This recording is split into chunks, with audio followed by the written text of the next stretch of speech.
I feel at the 135 would probably be Gervonta Tank Davis.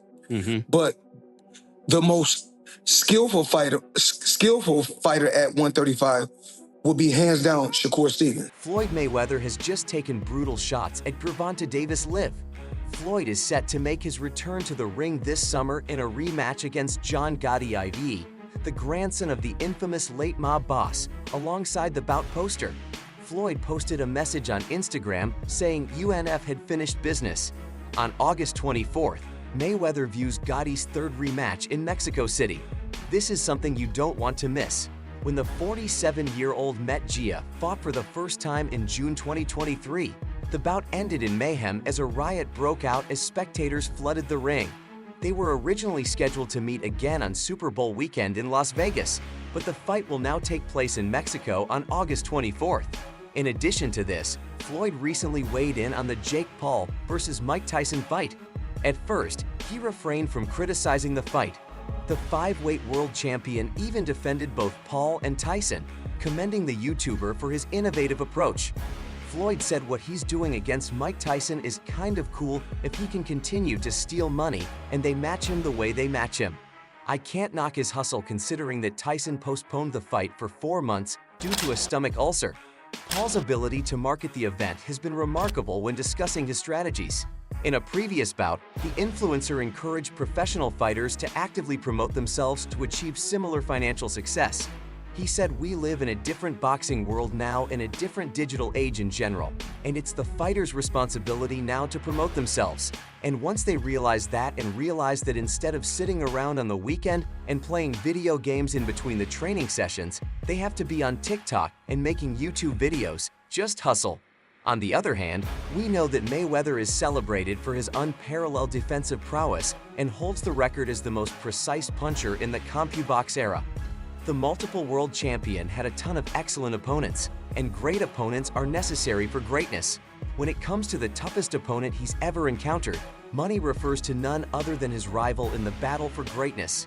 Manny Pacquiao elaborated on this during his appearance on the $1 Million Game podcast. "He's a hell of a fighter, and I can see why he won so many fights and why he's going down as a Hall of Famer. It's just certain moves he makes."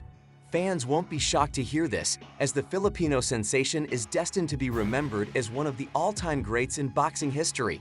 Paco, a world champion across an unprecedented 8-weight division, achieved 13 world title victories and successfully defended his title 10 times. No other fighter has come close to matching these remarkable feats. It's widely acknowledged that Paco was beyond his prime during his 2015 clash with Mayweather. This added to the frustration, as the bout would have been monumental if it had occurred when initially proposed in 2009. The American fighter's meticulously honed defense was the highlight of the match, leading him to secure a unanimous victory in Las Vegas. Meanwhile, Floyd recently talked about the best fighters in the current era. Given his position, he holds valuable insights on the subject and was recently approached by Boxing Maine to share his perspective on who currently reigns as the pound-for-pound king. He highlighted a few names that he believes are near the summit. Right now, in your opinion, who's the best fighter in the world? At one particular time, I did talk about, I did say Terrence Crawford. Okay. Now, but what are we rating these fighters on? What are we rating these fighters on? Floyd Mayweather's eyeball test. I look at it like this. Tank did the same thing Terrence Crawford did to Gamboa. So now you have to So Gamboa was much younger at the time. But guess what? There's a difference because Terrence Crawford is a much bigger fighter than Gervonta. On the flip side, Tim Bradley asserts that facing Vasily Lomachenko poses the toughest challenge yet for Gervonta Davis. According to Bradley, Davis must secure a knockout to emerge. Victorious, since outboxing Lomachenko for a decision win seems improbable. It's a stark scenario.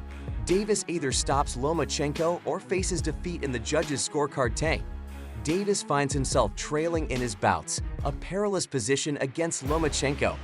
Lomachenko excels when he's in the lead, adept at maintaining his advantage while avoiding reckless swings aimed for a knockout when they square off in a unification bout in November.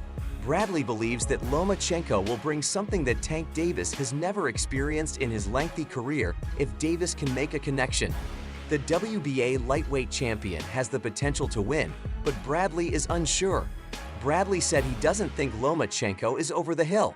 Tank is going to have to knock him out. He's going to have to knock him out because Lomachenko can get ahead on the scorecards.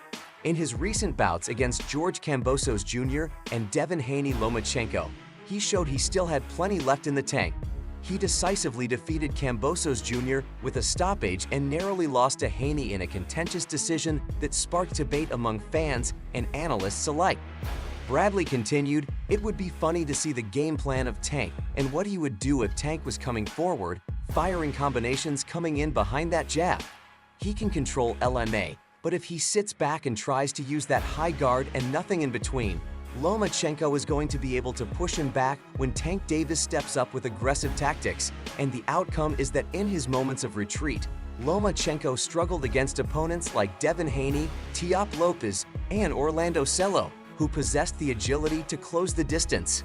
In contrast, his Tank style resembles that of Guo Rondo, rooted and vulnerable." Bradley added that Lomachenko is not running. He's going to stay in the vicinity. He's going to stay in close proximity. He's going to be outside the reach. He's going to get outside the reach, and he's going to play with the distance in every bout. Lomachenko consistently employs his trademark movement, a strategy that proved decisive in his victory over George Kambosos Jr. last May. Throughout that match, Lomachenko adeptly entered, landed precise strikes, and swiftly evaded Kambosos' aggressive swings. This tactical approach is anticipated to be similarly effective against Tank Davis, given that his tendencies are equally foreseeable, according to Bradley. "I just think Lomachenko brings something Tank has never seen before. Lomachenko will be the hardest fighter Tank to have ever fought mentally, skillfully, and experienceedly. Even with age, every legendary fighter has one more good fight in them. They're just waiting for the opportunity to show it." Lomachenko clearly outshines the caliber of his opponent's Tank. He has faced Tank's past opponents, who have largely consisted of aging fighters and bested sluggers such as Ryan Garcia and Frank Martin.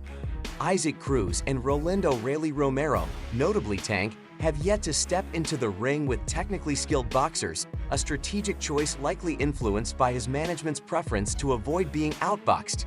"I think Tank is the right guy for him. Lomachenko knows he's got to go down to the ocean.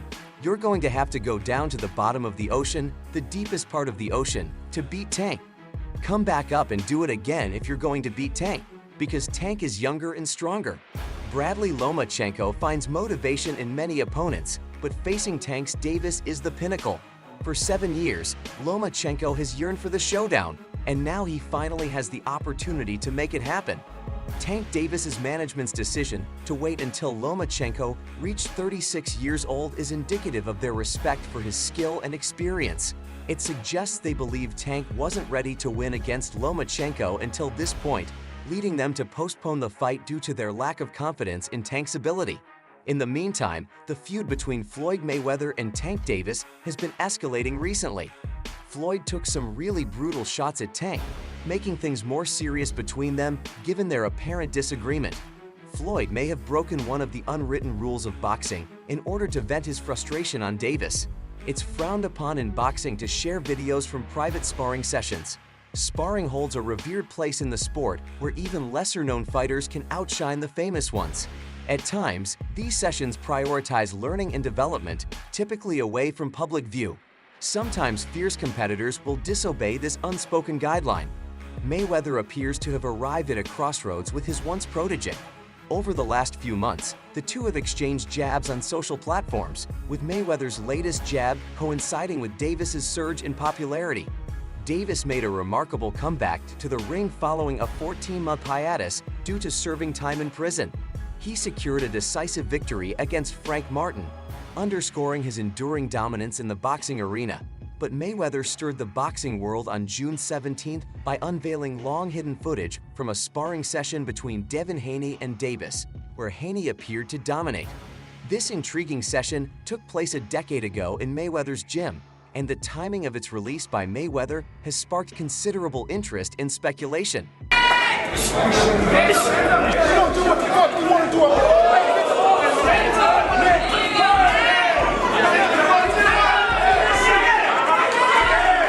If Mayweather steps away from guiding Davis' career, he might find himself excluded from future decisions. Speculation suggests Mayweather's recent posting of the sparring session could cast Davis in a negative light, although it seems doubtful that they will fight because of their age. Gap fans and analysts alike find the concept intriguing. Make sure to check out some of our other videos on the screen if you enjoyed this one.